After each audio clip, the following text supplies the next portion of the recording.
Good morning guys. आज हम पढ़ेंगे class 10 economics chapter number 5 consumer right. Consumer right नाम से समझ में आ रहा है। कंज्यूमर राइट मतलब ग्राहक के अधिकार। कंज्यूमर और कस्टमर दो होते हैं। कस्टमर और कंज्यूमर कभी कभी सेम भी होते हैं और कभी कभी अलग अलग भी होते हैं। जैसे कंज्यूमर है, कंज्यूमर किसी व्यक्ति ने कोई सामान खरीदा और उसने खुद यूज़ ना करके किसी दूसरे व्यक्ति को दे दिया तो वो कस्टमर कंज्यूमर अलग अलग हो जाएंगे। जैसे कि आप ये पेन है, पेन अगर आपने खरीदा और आप यूज़ कर रहे हो तो आप ही कस्टमर हुए और आप ही कंज्यूमर हुए। लेकिन अगर ये पेन आपने खरीद के अपने दोस्त को दे दिया तो आप कस्टमर हुआ और आपका दोस्त हुआ कंज्यूमर। अब आगे पढ़ते हैं। इसमें देखिए, इसमें लिखा हुआ है consumer the person who by and using a goods and services from a market after making a payment. Payment देने के बाद जो व्यक्ति उस वस्तु को यूज़ करता है, इस्तेमाल करता है, वो हमारा कंज्यूमर कहलाता है। सम वे ऑफ द विच इस कंज्यूमर में बी एक्सप्लोडेड। अब कंज्यूमर को क्या क्या चीज़ें देखनी चाहिए। Under weighted and under measure. जब भी हम कोई भी सामान खरीदें, कोई भी वस्तु खरीदें तो उसका जो वेट है, जो मेजरमेंट उसमें लिखा हुआ है वही होना चाहिए।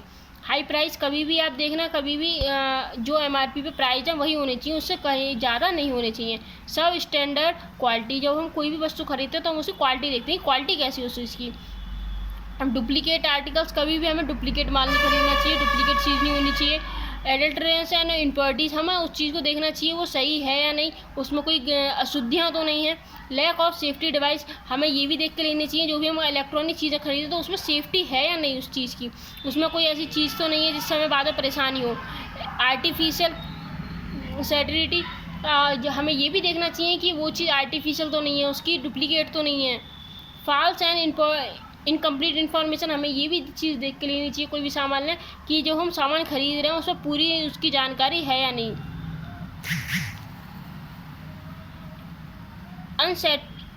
अनसेटिस्फैक्ट्री आफ्टर सेलिंग सर्विस, और ये भी देखना चाहिए जो हम चीज़ खरीद रहे हैं उसका सर्विस वहाँ पे है या नहीं। राइट ऑफ कंज्यूमर, कंज्यूमर के क्या अधिकार होते हैं। Right to safety, right to be information, right to choice, right to speak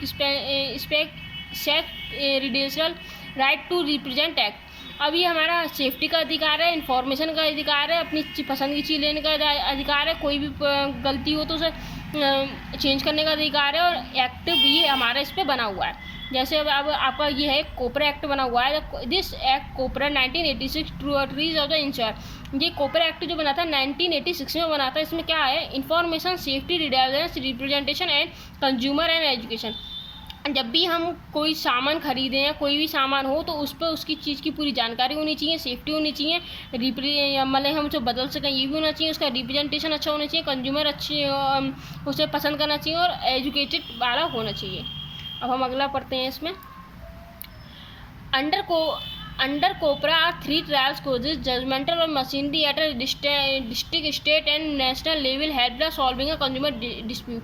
हमें जब भी हम कोई भी मार्केट में अपने प्रोडक्ट निकालें तो हमें ये चीज़ देखनी चाहिए, कंज्यूमर को अगर दिक्कत हो तो उसकी जो ब्रांच हो वो डिस्ट्रिक्ट लेवल पर भी हो, स्टेट लेवल पर भी हो, नेशनल लेवल पर भी हो, जिससे कभी भी कोई भी सामान खरीदे हो या उसका वो प्रोडक्ट खरीदे तो उसे कोई दिक्कत ना हो और वो आसानी से अपनी दिक्कत को दूर करवा सके। Consumer in movement that are different organisation help the exercising pressure on business farm the well which the government will correct the index which may be against the interest of the consumer at a large. अब जैसे कि आप देखते होंगे consumer का interest अलग अलग होता है, कभी कंज्यूमर कुछ और खरीदता है, कभी कुछ खरीदता है। जैसे ही मार्केट में नया प्रोडक्ट आता है तो कंज्यूमर के पसंद की चीज़ें भी बदल जाती हैं। तो उस हिसाब से गवर्नमेंट को ये भी चीज़ देखनी चाहिए कि कंज्यूमर जो मांग रहा है वही प्रोडक्ट मिले और वो जो प्रोडक्ट मांग रहा है उसमें कोई भी वो सेफ्टी वाला हो, उसमें कोई भी इम्प्योरिटीज़ ना हो। राइट टू इंफॉर्मेशन एक्ट 2005 में एक एक्ट निकाला गया था, राइट टू इंफॉर्मेशन, मतलब जो हम चीज़ खरीद रहे हैं उसका हमें अधिकार है कि उस पर पूरी जानकारी होनी चाहिए। This act given right to citizen to have information about the government department and policy particles of the produce. अब इस एक्ट में ये कहा गया है कि जो भी हम प्रोडक्ट बना रहे हैं तो उसके बारे में गवर्नमेंट को पूरी जानकारी होनी चाहिए। कंज्यूमर मूवमेंट, वाई कंज्यूमर के मूवमेंट होना चाहिए। Disputes over the time practice no proper large system of the product explanation shift responsibility of the ensure quality of a goods and service, food shortage, adulteration, forwarding and black marketing, forward consumer groups and overcrowding ratio shops, starting a social force of a product और promise consumer. जब हम कोई भी अपना नया product बाज़ार में निकालते हैं तो हमें ये चीज़ देखना चाहिए कि वो टाइम तक उस जगह पहुंच जाना चाहिए, और जो नो प्रॉपर लार्ज सिस्टम उसमें जो प्रोडक्ट है आपका बिल्कुल सिक्योर होना चाहिए। अब कोई उसमें जो क्वालिटी है, जो उसकी चीज़ क्वालिटी उस आप बता रहे हो उसमें वही क्वालिटी वही होनी चाहिए। इसकी आप कोई भी गुड्स दे रहे हो, आपने लिख दिया भैया 100% शुद्ध है, तो उसमें 100% शुद्ध होना चाहिए वो। फूड शॉर्टेज, अभी जैसे कि आपने कोई प्रोडक्ट निकाला और कस्टमर की मांग है 1000 और आपने निकाले 500, तो ये चीज़ भी देख के निकालनी चाहिए जितनी कस्टमर को नीड है तो उतनी होनी चाहिए।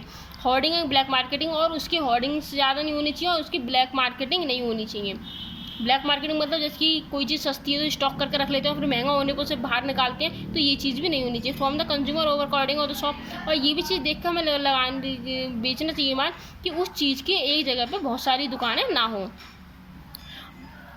और हमें कभी भी ये चीज़ देखना चाहिए, कस्टमर को सोशली फोर्स नहीं करना चाहिए वो चीज़ लेने के लिए।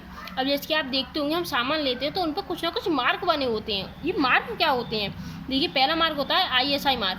ISI का मतलब है Indian standard instruction, sorry Indian standard institution. A certificate mark of the industrial product of India developed by the Bureau of the Indian Standard। वो प्रोडक्ट जो इंडिया में बना है, उसका डेवलपमेंट इंडिया में हुआ है, इंडियन का प्रोडक्ट है, तो उस पर हम ISI मार्क लगा देते हैं। जिसके आपने देखा होगा सिलेंडर पे ISI मार्क लगा होता है। ये जो प्रोडक्ट है इंडियन गवर्नमेंट द्वारा सर्टिफाई होता है कि जब गवर्नमेंट कोई भी प्रोडक्ट निकालती है तो उसमें ISI मार्क लगा देती है, गवर्नमेंट की निगरानी में हुआ है ये। एग मार्क कहते हैं हम एग्रीकल्चर मार्क। जो जब भी हम कोई भी एग्रीकल्चर का प्रोडक्ट खरीदते हैं तो उस पर एग मार्क लगा होता है। जैसे कि आप कभी भी आप खरीदना, कभी भी जब भी आप फर्टिलाइज़र और ये पेस्टिसाइड्स खरीदते हैं तो उस पर एग मार्क लगा होता है। आप certificate mark the employed of the agriculture product by Indian with the directorate of the market and inspection. ये गवर्नमेंट द्वारा होता है, ये भी इंडियन गवर्नमेंट द्वारा होता है, इंडिया का ही प्रोडक्ट होता है, इंडिया में ही मार्केटिंग होती है इसकी जिस पे एग मार्क लगा होता है। अब अगला आपका मार्क है होल मार्क। होल मार्क वो मार्क होता है जो हम प्रीशियस चीज़ पे लगाते हैं, अनमोल चीज़ों पे लगाते हैं। जैसे हमारा गोल्ड है, सिल्वर है, प्लेटिनम है, ETC डायमंड है, इन चीज़ पर हमारा होल मार्क लगा होता है। ये भी गवर्नमेंट द्वारा लगाया जाता है। CE मार्क होता है फायर प्रोडक्ट, जो भी फायर प्रोडक्ट होंगे उस पर CE मार्क लगा होगा। अब कंज्यूमर जब भी हम कोई भी सामान खरीदने जाते हैं तो हमारी कुछ रिस्पॉन्सिबिलिटी होती है, कुछ हमारी ड्यूटीज़ होती है जो हमें करनी चाहिए। जैसे आपने भी पढ़ा जो माल बेच रहा है, प्रोडक्ट बना रहा है, उसकी ड्यूटीज़। अब हम पढ़ेंगे कंज्यूमर की ड्यूटी क्या होती है, कंज्यूमर को कैसे माल खरीदना चाहिए। अब देखिए, duties of consumer will shopping, और जब कोई ग्राहक सामान खरीदे तो उसकी क्या रिस्पॉन्सिबिलिटी होती है। A consumer must check a certificate a quality such as IS mark and Agmark और द होल मार्क। कंज्यूमर की सबसे बड़ी रिस्पॉन्सिबिलिटी होती है कि वो चेक करे जो क्वालिटी है जो आप खरीद रहे हो उस पर SI मार्क या एग मार्क या होल मार्क लगा है या नहीं। दूसरी आपकी consumer must ensure that receive a valid bill and cash menu. जब भी आप कोई भी सामान खरीदें तो उसका पक्का बिल लें, जिससे आप अगर पक्का बिल लेते हैं तो इससे हमारा टैक्स जाता है जिससे हमारे टैक्स, आप जानती हैं टैक्स हमारे किसके पास जाता है, गवर्नमेंट के पास जाता है। गवर्नमेंट हमें क्या करती है, फिर उस टैक्स को हमारे फ़ायदे में ही लगाती है। इसके आप देखते होंगे बसेस चलती हैं और पब्लिक सरकारी स्कूल चलते हैं, हॉस्पिटल चलते हैं, तो ये कहाँ से चलते हैं, हम जो टैक्स देते हैं उसी से तो चलते हैं। The consumer should not allow a salesman to force him and her to buy a particular brand। और कंज्यूमर जो भी प्रोडक्ट खरीद रहा है तो सेल्समैन का ये काम नहीं होता कि वो फोर्स करे कि भैया तुम यही वाली इस ब्रांड का प्रोडक्ट खरीदो। नहीं, कंज्यूमर का जो मन होगा वो वह प्रोडक्ट खरीदने का हकदार होता है और वही प्रोडक्ट उसे खरीदना चाहिए। अगला है हमारा consumer should not be by good and leading. Consumer should make full use to their resource where buying things. Consumer को ये चीज़ करनी चाहिए, जैसे कि आपने कोई भी प्रोडक्ट खरीदा तो उसको पूरा यूज़ करना चाहिए। ये नहीं कि आपने थोड़ा सा यूज़ करा और फेंक दिया। जैसे कि आप ये पेन खरीद के लाए, आपने थोड़ा सा चलाया, फिर आप दूसरा पेन लिया, ये वाला फेंक दिया। नहीं, जब आप कोई चीज़ खरीद के लाए हो तो आपको वेस्ट नहीं करनी चाहिए, आपको पूरी यूज़ करनी चाहिए। क्योंकि आज आपके पास ये पेन है, कल आपके पास ये नहीं होगा। क्योंकि आप अपनी इस वाली जनरेशन को देख रहे हैं, आने वाली जनरेशन को नहीं देख रहे हैं। क्योंकि जनरेशन के आगे की सोच के भी चलना चाहिए, जिससे हम अपने फ्यूचर को भी सिक्योर कर सकें। इसी के साथ आपका चैप्टर ख़त्म हो रहा है। अगर आपको चैप्टर एक्सप्लेनेशन अच्छा लगा हो तो लाइक, शेयर और सब्सक्राइब करें, और अपने दोस्तों को भी साथ भी शेयर करें जो आपके 10th क्लास में। और आपको कोई भी क्वेरी है या आपको कोई लगता हो कि इसमें हमें सजेशन दे सकते हैं कि आप ऐसा करिए, तो आप मुझे कमेंट कर सकते हैं। और प्लीज़ प्लीज़ प्लीज़ आप लाइक, शेयर और सब्सक्राइब जरूर करके जाएँ।